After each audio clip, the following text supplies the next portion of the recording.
In this video I will demonstrate how to extract a fairly detailed illustration from a white background and add to a transparent background.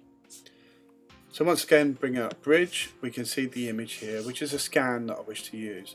I tend to scan at the highest resolution I can, in this case 600 ppi, and this was on a very straightforward Canon flatbed scanner, and the scan is from a book of illustrations. Double click to open straight within Photoshop, and here what I want to do is get rid of all this stuff around the outside, just leaving the cricket there in the middle. Okay, so the first thing I want to do is to check the mode, and it was scanned in grayscale, so that's good. I want to keep it on grayscale for now.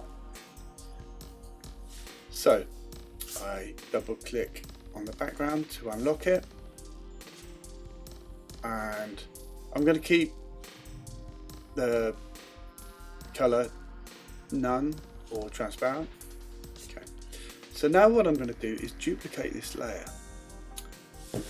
and to do this I go to Apple and J, or Command J, select on the bottom layer, and in my color palette here I want to fill with white. So if I press X, I can bring up white there, and if I go to edit and fill, or shift F5, foreground color is selected. Okay, it's nice and white so we can see there what's going on. So I'm going to select quickly the lasso tool, and I'm just going to do a very rough selection around the area that I want to keep, and because I'm cutting the outside away, I need to go to select and inverse. Command X will cut that, although my deliberate mistake is I've cut the background, so I will undo that. Command Z, select the top layer, and now Command X. So that's quite useful. It shows how easy it is to fix your mistakes, and you know, we all do mistakes because there's a lot going on in this very complicated bit of software. So now what I would like to do is to flatten the layers. Go to Layer, Flatten Image. So now we have just one layer here, and I am now going to bring up a new layer which will have a transparent background, and I will drag this below. I can't do that because this is locked, so I need to double click to unlock the layer, and now I can do this. So these things happen all the time, and it's quite good that I'm showing you how to quickly overcome those little nigglies that get in the way of sometimes working with Photoshop.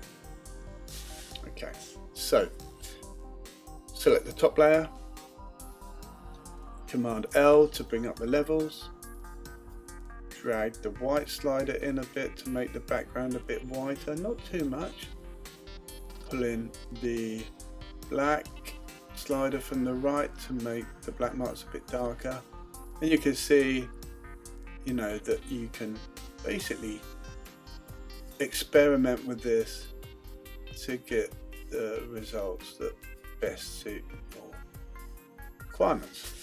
I'm happy with that. Click OK. So select all, Command A,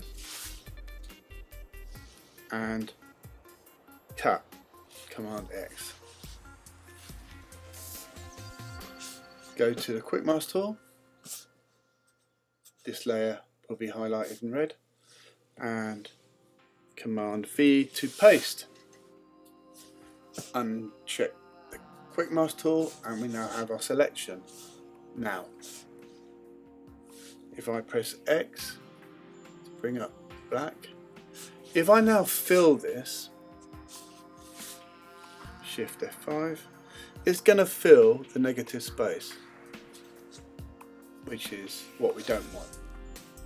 That's quite interesting, particularly if I unselect that.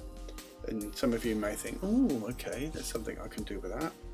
But I don't want that in this case, so I'm going to Command Z, and now go to select inverse or Shift Command I, and if I Shift F5, foreground color, you can see that it's filled. Okay, Command D to deselect. So it's quite faint. So at this point, I'm going to show you something a little different. And to do this, the first thing I need to do is to go to Image, Mode, and RGB Color. So if I now go to RGB Color, it wants me to merge all the layers, and that's fine. I still want to have a transparent layer underneath as my security net, so I'm going to go to Layer, New Layer. Okay, and pull that down. And I'm going to title this layer Black 1, because that's the colour I've used. So now what I'm going to do is again bring up a new layer,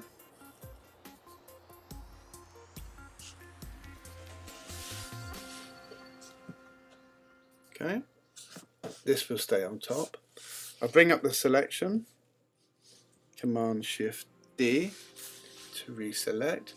You can also go to select and reselect should you wish. Now I'm going to do something a little bit different. I'm going to go to my color picker and I'm going to select a darkish green, and I am going to, you've got it, Shift F5 for the foreground color. Okay, Command D. So we can see that the green on the black is creating a completely different feel to things. Okay. Now I'm going to bring up a new layer, and in this case I'm going to go to Apple Shift N and go back to the last layer and call that green 1. It's a good idea to label your layers as you build things up. And I'm going to reselect, so Command Shift D, and now I'm going to select a different colour, yellow. Let's go for, ooh, don't like that actually.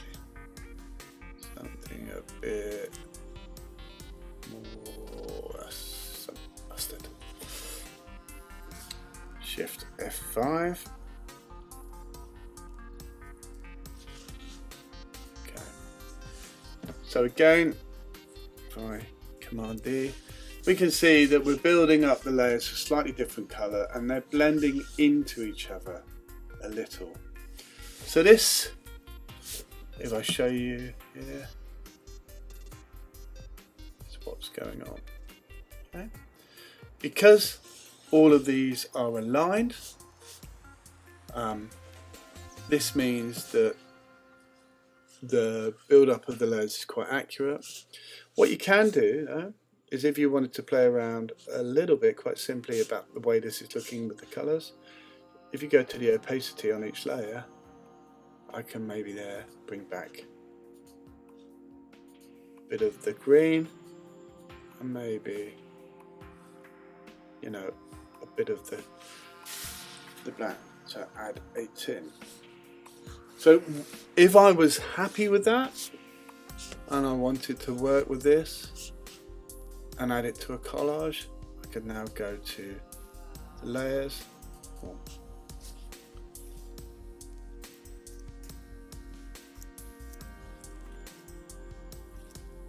just give that a name, that's the one. Now I could keep this like this so we could have all 3 layers, and this becomes useful perhaps if you want to slightly offset that. So one of the things you could do is, if I select the move tool and if I use the cursor keys, I could move that around a bit just to add a little bit of a kind of 3D effect. Or I could go back to where it was originally, something like that. Okay, but in this case I'm quite happy with the color, and I would quite like to now select all of these. So basically select the top, press the shift key, and the bottom layer. So these 3 layers here, not the background transparent layer.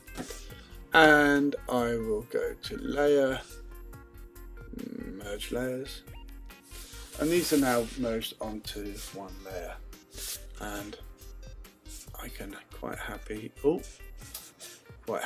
click on this and then move this around on the layer. So I can use this in any of my collages. So again, if I want to save this, Command Shift S, and Cricut PSD. I'm not going to overwrite this image here because it's a JPEG. So Cricut PSD is what it is. Save. Okay, and Command W to close. Thank you very much.